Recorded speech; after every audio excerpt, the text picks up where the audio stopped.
Hello, everyone, and welcome back.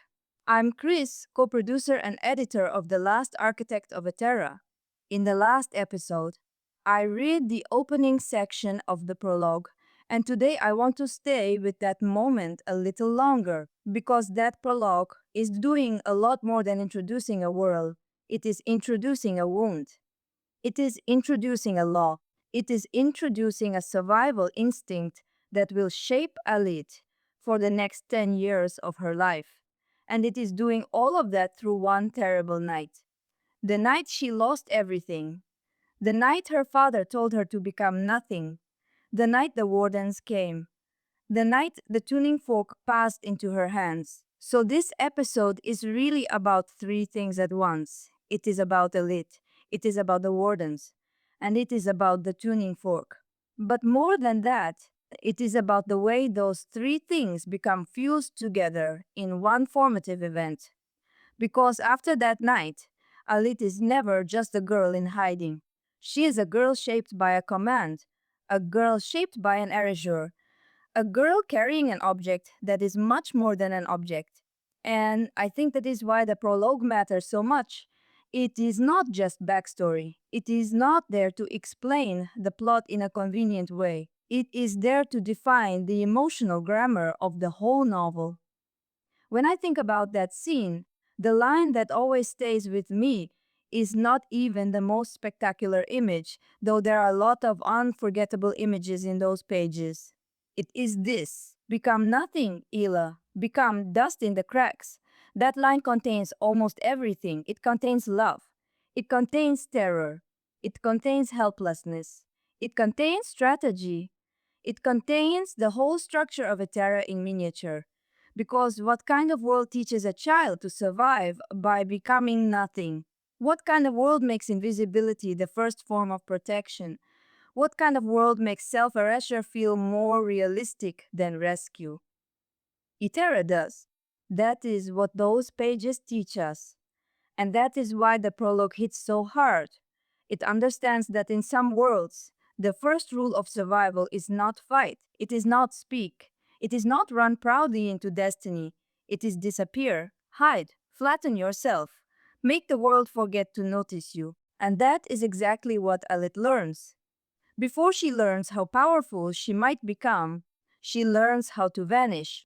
Before she learns what the tuning fork really is, she learns what attention costs. Before she learns anything about buried history, resonance, ancient systems, and the larger architecture of the world, she learns the raw emotional fact that survival in Eterra begins with concealment. That matters.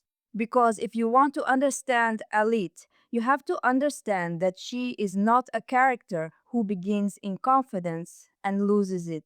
She is not a character who begins in clarity and gains strength. She begins in terror, in compression, in fear of her own visibility. And that fear is not abstract. It is not mood. It is earned in the most violent possible way. She sees her father taken from her, but not in the ordinary tragic way fiction often handles parental loss. He is not simply killed, he is corrected. That is a much colder thing. That is a much more disturbing thing. And that brings me to the Wardens. I think the Wardens are one of the most effective presences in the whole opening of the book, because they are not scary in a loud way.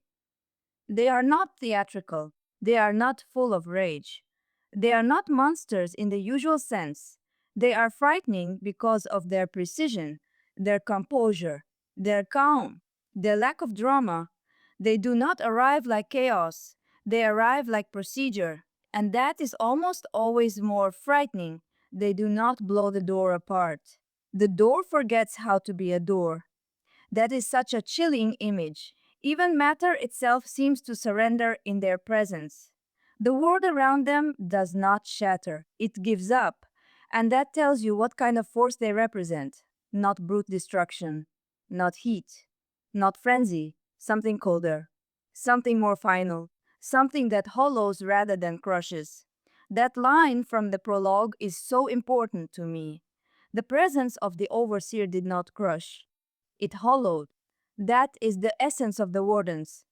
They are not there to put on a show of strength. They are there to remove the living center from whatever stands in front of them. That is why the description of what they leave behind is so horrifying. They do not leave bodies. Bodies are merciful. Bodies can be mourned. Bodies can be buried. Bodies can be remembered. The wardens leave order, perfect order. That phrase is terrifying because it reveals the values of the world they serve. In Eterra, at least in the logic of the Inquisition and the larger system around it, the worst thing is not pain, it is irregularity. The worst thing is not death, it is anomaly. The worst thing is not cruelty, it is the persistence of something human, messy, unsmooth, unpredictable, alive. So the wardens do not just remove threat, they remove friction, they remove personality, they remove that ungovernable spark that makes a person more than function. And when Aelit sees what they do to her father, she is not just witnessing violence. She is witnessing a philosophy of perfect obedience, a philosophy in which usefulness is cleaner than humanity, a philosophy in which a corrected person is preferable to a living one. And that experience does not just frighten her, it teaches her. It teaches her that visibility can end with the loss of the self. It teaches her that power will not merely punish you, it will empty you. It will make you remain while taking away whatever made you yours. That is one of the reasons the scene with her father is so painful. He is still there. His body is still there. His shape remains. But what made him father is gone. The stubborn line of the jaw, the warmth in the eyes, the ungovernable life of him, gone. And then comes that devastating detail of him placing the wrench on the workbench with measured precision, perfectly parallel to the edge. That is one of those small moments that can break your heart more than a large dramatic gesture, because it shows you exactly what correction means in this world. Not just submission, not just defeat, perfect alignment. The human turned into function, the living turned into proper arrangement, the beloved turned into order. And for a child to witness that, for a child to understand, even without fully understanding, that this is what power does here, that leaves a mark deeper than language, which is why the command become thus matters so much. Her father is not offering her courage in the usual storybook sense. He is not saying stand tall. He is not saying fight for me. He is not saying remember who you are and the world will answer. He is saying survive at any cost. Even if survival means reducing yourself to almost nothing. Even if survival means becoming smaller than grief, smaller than rage, smaller than the instinct to respond. Do not look at them. Do not reach for the spark. Become dust. There is so much love in that and so much despair. It is a father trying to save his daughter with the only truth that seems available in the world they live in. He knows that resistance is almost impossible. He knows what the wardens are. He knows what Aelit's power could do if it spiraled out in panic. And he knows that if she is going to live, she has to make herself into something the system overlooks. So that sentence becomes the first law of her next decade. Not just a survival tip, a worldview, a behavioral code, a posture, a life. That is why when we meet Aelit later in the book, she is so convincing. She is not hiding because the plot needs mystery. She is hiding because hiding has become identity.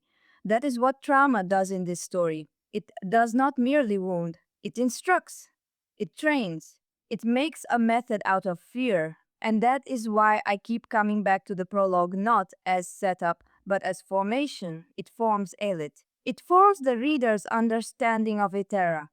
And it forms the symbolic logic of the tuning fork. Because the tuning fork enters Aelit's life at exactly the same moment as terror, inheritance, and command. It is not introduced as a neutral object. It is introduced as the thing placed in her hands at the edge of catastrophe, and that gives it an enormous emotional charge. The tuning fork is obviously important as an artifact. It clearly matters in terms of power, resonance, and the larger buried history of the world. But before it means any of those things in a grand mythic way, it means something intimate. It means her father's last act of protection. It means transfer. It means trust under impossible pressure. It means containment. It means, in a very real sense, the passing of a burden she did not ask for and cannot yet understand. And I love the way the prologue handles that transfer. The tuning fork does not simply glow like a fantasy relic and announce itself to the reader. It interacts with her body. It draws her magic into itself. The shrill ringing in her ears stops. The violent pressure leaves her blood and gathers inside the golden metal. That is not only a magical event, it is an emotional one. For the first time in the middle of absolute terror, something in her is answered, contained, held. There is a strange mercy in that, a strange recognition. The tuning fork seems to know what to do with the force she cannot yet live with on her own. And that makes it more than a tool. It becomes a bridge between child and father, between fear and power, between body and artifact, between the buried past and the person who is going to carry that past forward, whether she wants to or not. That is why I do not think of the tuning fork as just a cool fantasy object. It is too emotionally loaded for that. It is inheritance in metallic form. It is the moment of loss made portable. It is proof that something ancient and alive still exists under all the systems of control in Eterra. And it is also a question.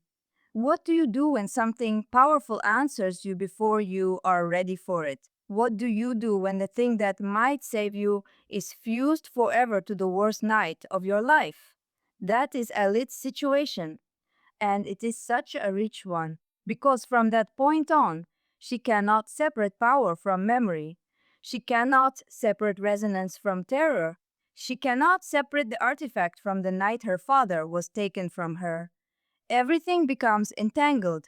The Wardens, the command to disappear, the tuning fork's warmth, the father's last instructions, the loss of self she witnesses in him, the unbearable pressure to remain unseen. All of it folds together, and that folding is exactly why the prologue has so much weight. Another thing I love about it is that it quietly introduces the scale of the story without ever abandoning the emotional center.